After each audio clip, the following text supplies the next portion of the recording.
안녕하십니까.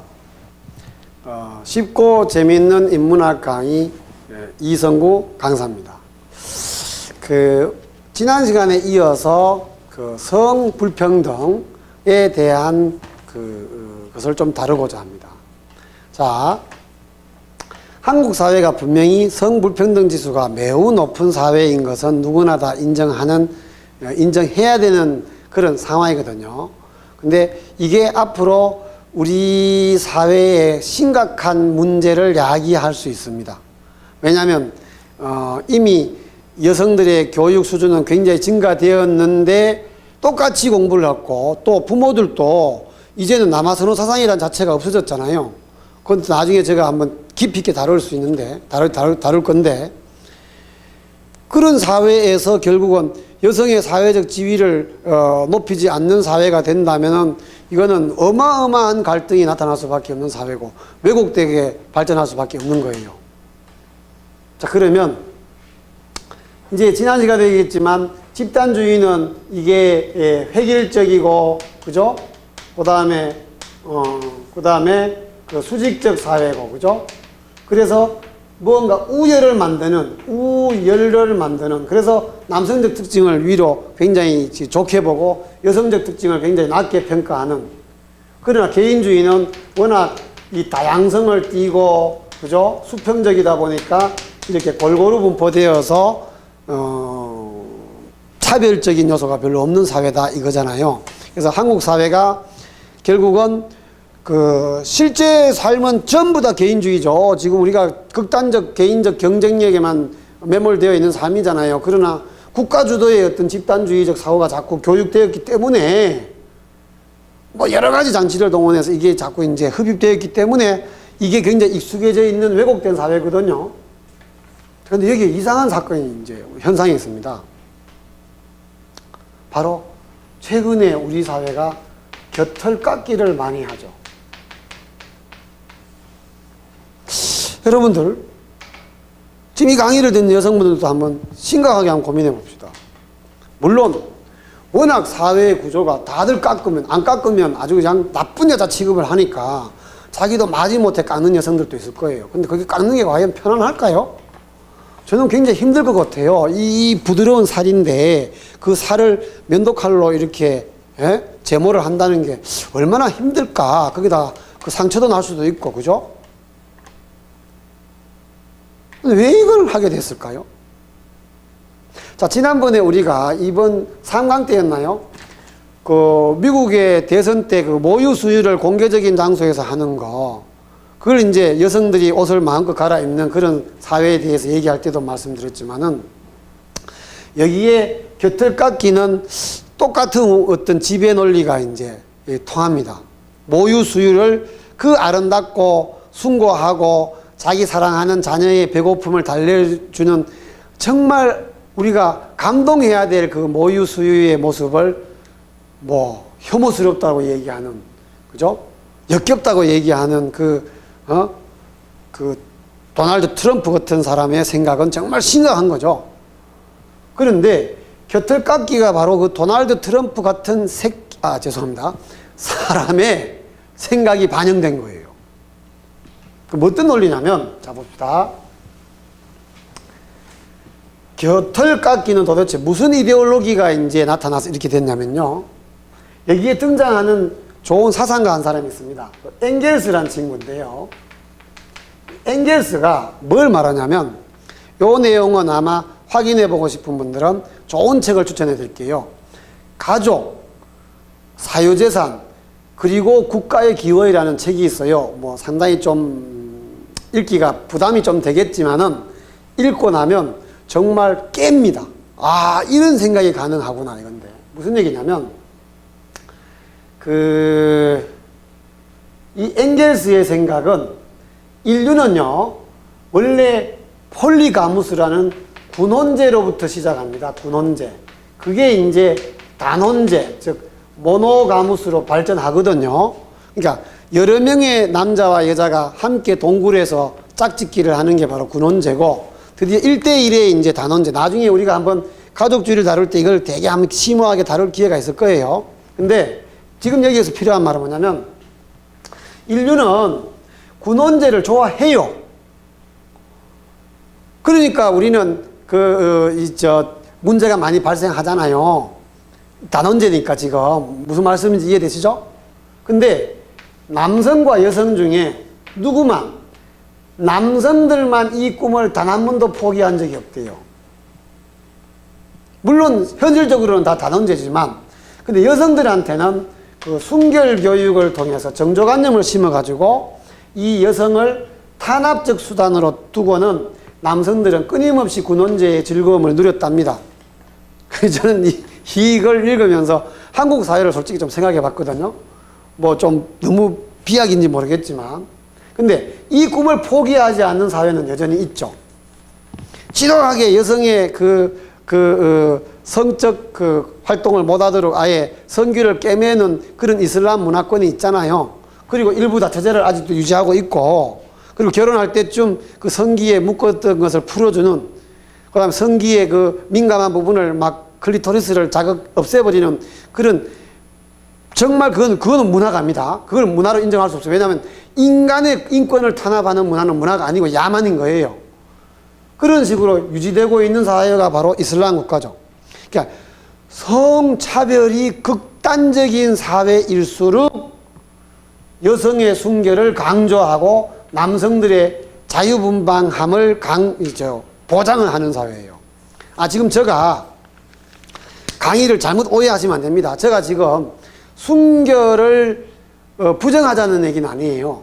만약에 혼전 순결을 남성과 여성이 동등한 입장에서 같이 갖고 있다면 그건 별 문제가 없죠.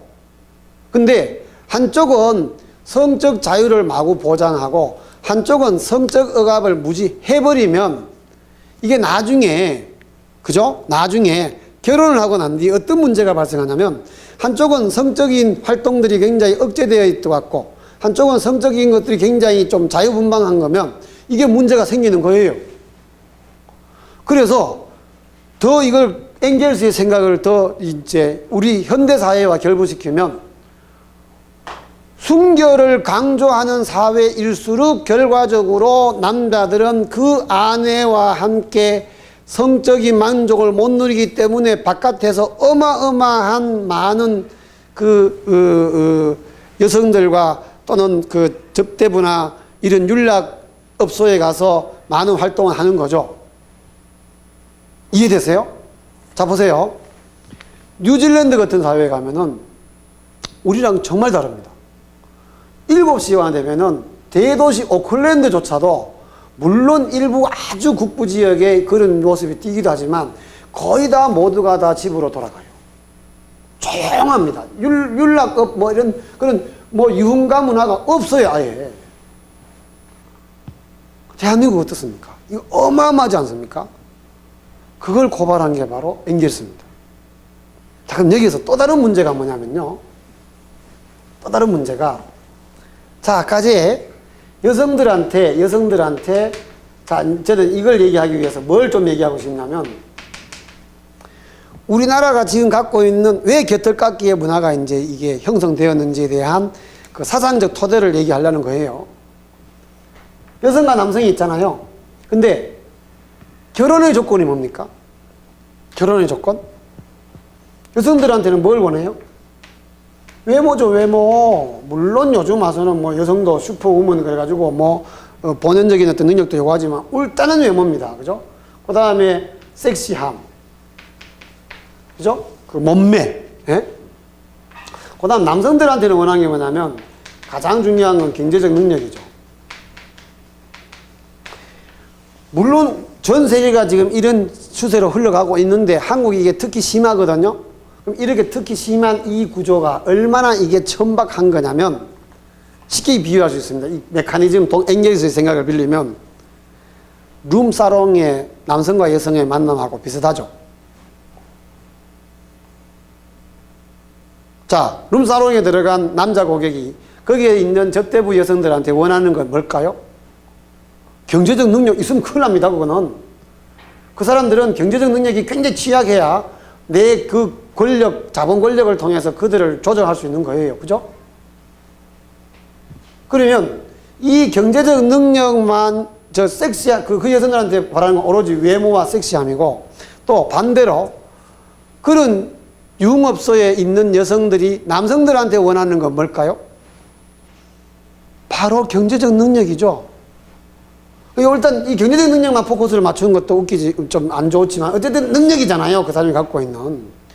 자, 보세요. 이거는 물론 자기의 노력에 의해서 변화될 수 있는 요소가 물론 있기도 하지만 이거는 정말 원판불변의 법칙이라는 게 있잖아요.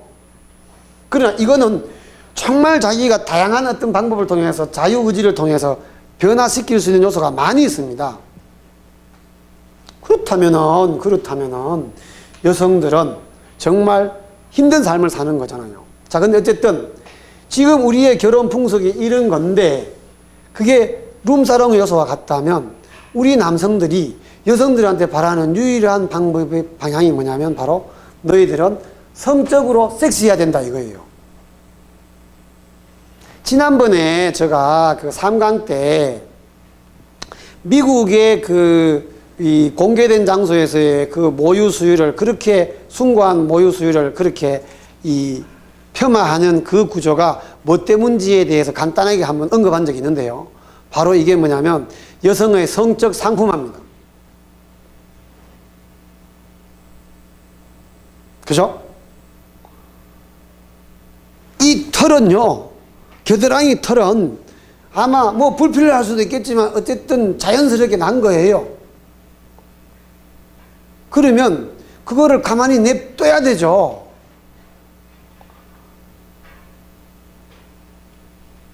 그거를 갖고 이렇게 제모를 하는 것은 남성들에 대해서 내가 더 섹시한 성적인 상품의 값어치를 끌어올리기 위한 남성들의 지배구조에 순응하는 것 뿐이에요. 나는 한국의 페미니스트들이 물론 이런 운동이 있습니다. 브래지어를 벗어 던지자라는 운동도 있고 등등 여러 가지 운동이 전개되고 있는데 똑같은 원리예요. 여성의 신체적 모습 중에 왜 젖가슴을 늘 그 성적 대상으로만 보냐? 그러면 남자들의 성적 민감도가 높은 부분도 다 어떻게 좀 처리를 해야 되죠. 이해되세요? 그러면 우리 사회가 이제는 전 세계적으로 보면 곁을 깎지 않는 나라 되게 많습니다. 자, 이런 것들이 우리가 갖고 있는 현재의 문제점이다. 그래서 이제 여러분들이 앞으로 만약에 이 사회의 어떤 정책 입안자가 되거나 또는 또 뭐 가치관을 좀 심어줄 수 있는 그런 사람이 될 수 있다면 부디 남성과 여성이 평등한 사회가 될 수 있도록 우리가 만들어야 더욱더 가정과 사회가 건강한 사회로 발전할 수 있다고 저는 생각합니다. 자, 성차별에 대한 그 두 강의를 들어주셔서 감사드립니다. 다음 강의 때 또 뵙겠습니다. 안녕히 계십시오.